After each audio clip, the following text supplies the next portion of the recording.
everyone. Thank you for joining us on this episode of Marriage Bite. We will be talking to you today about humble and teachable. How do you get yourself to be humble enough to be taught in your marriage? How do both parties work together towards the common purpose of learning to love each other the way they can both receive that love?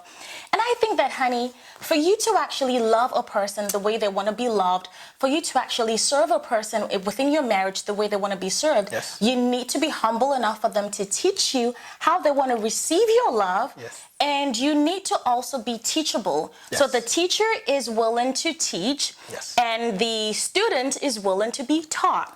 Yes. So, but I think that a lot of times, couples come together in marriage and they have these preconceived ideas of, I have so many sisters, so I know how to deal with a guy. I know how to deal with a girl, and I have so many brothers, and I know how to deal with a guy. Talk about me. And the funny situation is that is the background that we both came from. Yes. A lot of sisters and a plethora of brothers, but we've learned that our response, the way we reacted or related with other people, the opposite gender outside of marriage is very different from the way you actually relate with your spouse. Yes. So the way I related with my brothers, as much as it was helpful coming into marriage, didn't, really translate literally into how I would, relate with my husband, or how I would serve him, or how I would love him in marriage. And I think that the same goes for you, that the way that you related with your sisters, didn't really just translate into how I wanted to be loved. Yes. So it was more of you learning to trash your previous ideas, because I remember saying, honey, I'm a different breed of woman. I am different, and I want you to love me the way I am, because God created me. You don't want to know. Gosh. But I went on my own little spiel trying to teach him how I wanted to be loved. So, honey, what do you think? In all seriousness, I have 5 older sisters, and coming from a house of women, predominantly women, I want to, give a shout out to all my sisters and say thank you. But coming into my marriage relationship, I had to learn how Abby wanted to be loved.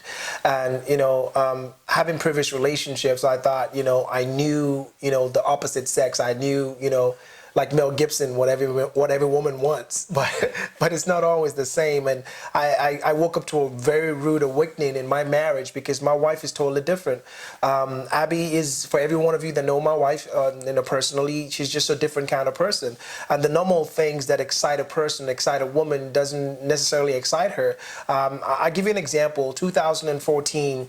Valentine's Day. As a matter of fact, 2012 Valentine's Day, we've been talking about getting her a new car, and to cut the long story short, I bought her a new car, and I was expecting this excitement, this old great grandiose appreciation, and I didn't get that, and part of me, after the exchange of the gift and everything, I felt a little depressed inside, like, oh my God, I went through all this to get this woman a new car, and I got the thank you, honey, the kiss, the hug.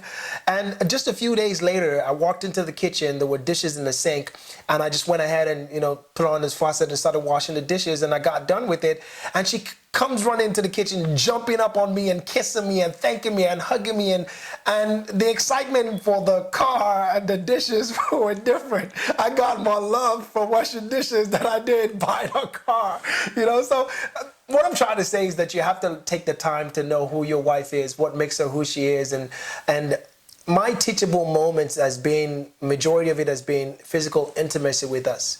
That has been one of the ones that I've had to learn a lot on how Abby is with respect to physical intimacy, sex. My wife is not a person that, you don't go the whole day saying a word to and come back to the house at night and expect her to put on a nurse outfit and swing on the chandelier. It doesn't work for Abby like that. Don't get ideas. That doesn't happen. It doesn't work for Abby like that. You can't go the whole day, not send her a text message, not call her, not schedule something to let her know that you're thinking about her, to call my dad like, hey, baby, what's up? Show me what you're working with. It doesn't work like that for Abby. And I had to learn that. I had to learn that her intimacy, or the experience that I have with her intimately, starts from conversation, starts from carrying her in my spirit the entire day. And learning that from you, honey, has really allowed our intimate relationship to be a lot better. I've come to understand you intimately on what the things you like. So I don't know. It took me a while to be able to humble myself for her to teach me that aspect, because every man feels like you got this, and I didn't have it, and I had to learn it. And you know, you're right. You had to learn it. Yes. And I think it brings us to the whole idea of what is our attitude when we're trying to love in our relationship? What is the attitude that we come with when we're trying to be of service in our relationship? A lot of times we feel like, well, I'm doing it for you anyway, so we should be good enough. You know, I gave you the gift anyway. It doesn't matter how I give it to you. It doesn't matter how I do it. The bottom line is I did it. But I think I often tell myself, what is the point trying to bless me when you cannot bless me in a way that I'm going to receive it? Then it becomes wasted efforts. Yes. And I think it's the same thing with God, that God has a customized relationship with each one of us, and he knows how he relates with each one of us. If you've listened to any of our series on trust and intimacy, you would know that it is God's desire to have an intimate relationship with you. Yes, that isn't a one-size-fits-all. And I think it's the same thing in marriage too, that you come into marriage being willing for me to teach you how I want to be loved, how I want to be made loved to, how I want to be served, and vice versa. So I think that a lot of people are missing that little bit. It's a tough attitude process. goes a long way. It's a tough process, especially for us men, you know, and it's not just in physical intimacy, you know, it's in every aspect of your marriage. Finances, you know, who's taking the lead in the finance department in your marriage? You know, who's better at handling money? I mean, and those are things that you have to learn on who to submit to and when to submit. This is word submission and love and respect and being teachable. They're unisex words as far as our marriage is concerned. You know, the areas of our marriage that Abby is better than I am, and I have to submit to her leadership in those areas,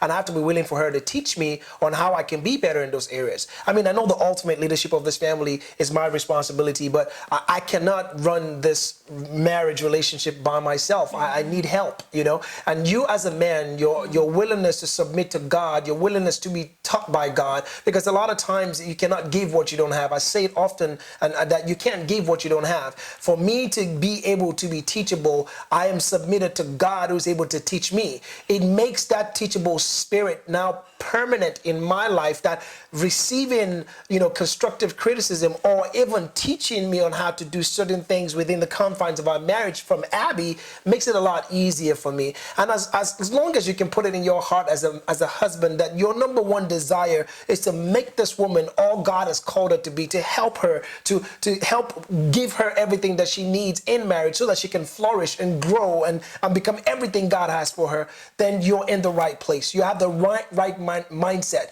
You have the right, you know, process of going about this teachable, humble and teachable thing.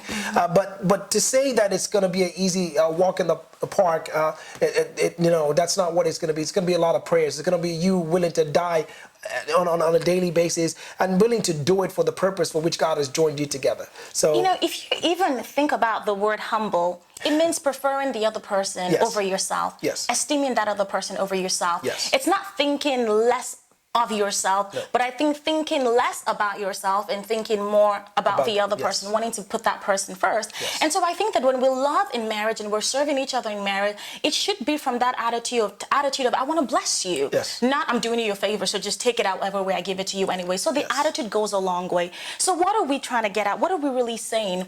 That for us to, you know, have a successful marriage, have a successful home, we've got to be willing to teach each other how we want to be loved. We've got to be willing to teach each other how we want to be served. And I think that goes a long way. So loving your spouse is really, you know, a totally different language that you may have to learn. And it's not just, you know, learning about the 5 love languages, but it's really learning how they receive love and being humble enough to say, honey, this is how I want you to do this for me. And this is how best I receive it. And being willing to tweak it as you go forward. Yes. And you know, we pray that the grace of God would abide with you. We pray that as you desire to make this transition and this changes in your marriage, that God would help you, and everything that you need to know about each other, you'll be open to receiving from one another. And we want to thank you so much for joining us with this episode of Marriage Bite. We look forward to another one with you. And from all of us here at Marriage Bite, we'd like to We love you very much. we'd like to say we love you.